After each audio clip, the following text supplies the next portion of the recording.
Evil Talks, Facts Worth Knowing, Skin Pigmentation, project by Castro, Jean Johnson. Salomon. There are many ways to attain vitamin D. Known as the sunshine vitamin, vitamin D can be made by the body in response to sunlight. Vitamin D is vital for strong bones and protecting our body from various illnesses. Hypovitaminosis D, also known as vitamin D deficiency, is the inadequate intake of and/or exposure to vitamin D. Vitamin D deficiency is more prevalent among African Americans than other Americans in North America. Most young, healthy African Americans do not achieve optimal 25-hydroxyvitamin D concentrations at any time of year.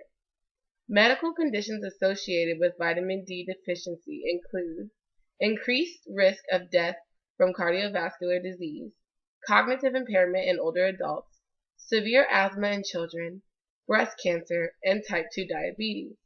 So what factors may contribute to such high rates of vitamin D deficiency amongst African Americans? Rates of people developing and dying from melanoma of the skin is higher among white Americans than any other ethnic group.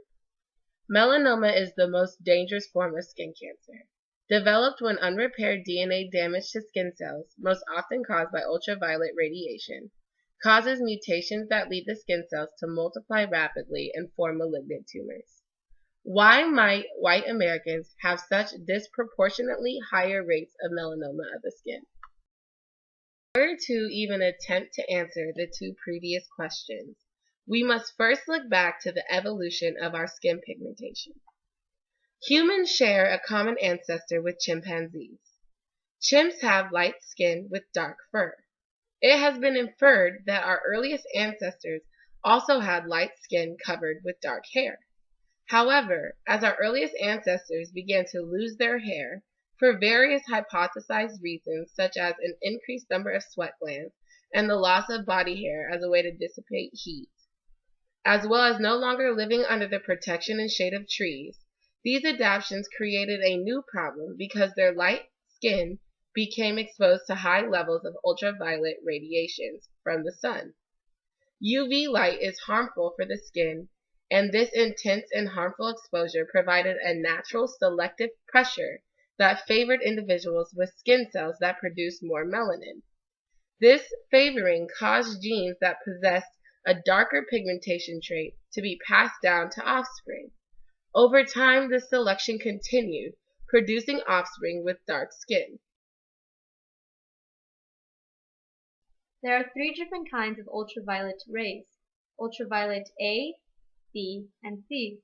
UVA rays make up 95% of UV radiation to reach Earth's surface. UVA rays are less intense than UVB rays and are consistently present throughout seasons, time, and location. UVA rays are what we receive most throughout our lives. UVB rays are the main cause of sunburn, skin darkening, and ultimately skin cancer. The presence of UVB rays varies depending on the season, time, and location. However, UVB rays are more intense near the equator. Lastly, UVC rays are absorbed by the ozone layer and do not reach the Earth's surface. There are various cells that contribute to the production of skin pigmentation, one of which is melanin. The higher the concentration of melanin produced, the darker one's skin will be. Darker skin was a huge advantage to the earliest ancestors. The earliest humans lived in equatorial Africa, and near the equator there are intense UV rays. By damaging the skin's cellular DNA, excessive UV radiation can produce genetic mutations that can lead to skin cancer. Melanin is like a natural sunscreen against damage to DNA and the breakdown of folate.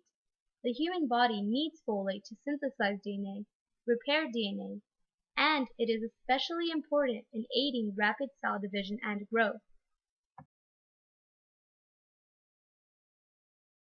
And then we moved.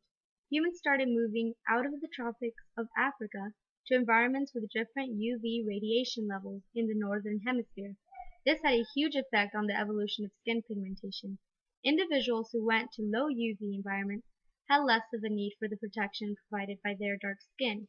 This led to a natural selective pressure to favor genes with lighter pigmentation traits, over time producing offspring with lighter and lighter skin. Natural selection favored lightly pigmented skin, producing offspring with skin color adaptive to environments with a lower UV ray intensity. In the book Descendant of Man, Darwin disagreed with the common belief that skin color is directly determined by the weather conditions in which one presently lives. Evidence to support this common belief was lacking. For example, individuals with dark skin lived in places with low UV rays, such as England for a long time, and yet their skin and the skin of their offspring was still dark. This reinforced Darwin's belief that skin color is an inherited trait, a belief that is supported by modern understanding of genetics. With the assistance of modern technology, a series of TOM satellites have collected data about the radiation of the Earth's surface, and we can see the annual average ultraviolet radiation at the Earth's surface. As shown by the map on the left, the hot pink and red areas are those parts of the world that receive the highest amount of UV during the year, while the blue, green, yellow, and finally gray areas indicate much lower ultraviolet radiation. Ultimately, climate does have an impact on skin color over long periods of evolutionary time through natural selection, but does not have a direct correlation as previously believed. Now we see the correlation between skin color, climate, and UV radiation. As a result, maladaptive skin results in living in environments with different UV radiation levels.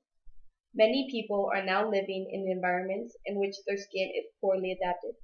For example, individuals with lightly pigmented skin living in high UV environments are more likely to develop skin cancer, while individuals with darkly pigmented skin living in low UV environments are more likely to have vitamin D deficiency.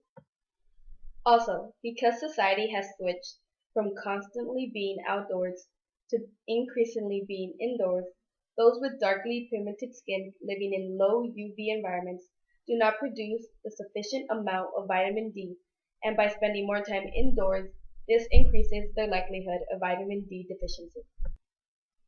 Our culture has shifted as well. Light skin has been idolized for several generations due to reinforcements embedded in everyday society, stemming from histories of colonization, globalization, and reigning white supremacy. However, the heavy impact of such standards has driven groups to desire light skin, and the process to trying to achieve these norms can lead to harm. Ultimately, people with dark and light skin need to take precaution on how to protect their skin depending on their environment. Your skin is a product of evolution.